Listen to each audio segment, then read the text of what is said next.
Welcome to Study Loop.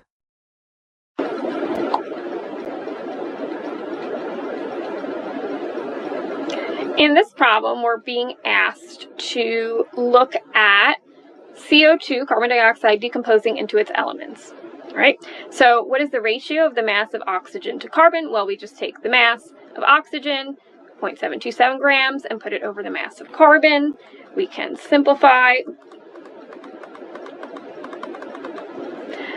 We get 2.66 grams of oxygen for every 1 gram of carbon.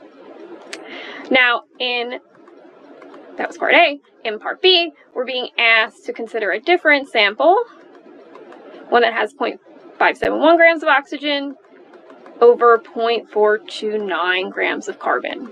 And so now we get a different ratio, 1.33 grams of oxygen for every 1 gram of carbon.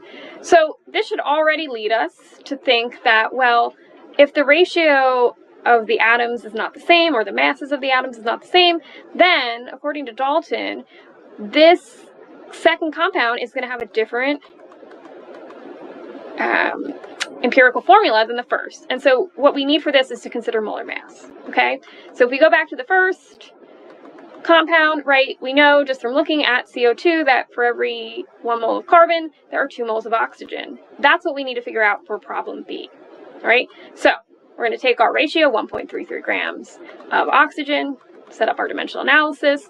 16 grams of oxygen for every 1 mole of oxygen gives us, let's set up actually our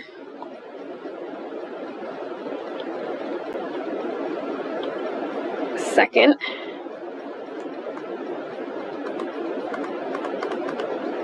so 14 grams of carbon, actually 12 grams of carbon for every 1 mole of carbon. So if we solve that, do the math on that, moles of oxygen, moles of carbon, and actually if we look at it, it seems like these are pretty much in a 1-to-1 ratio.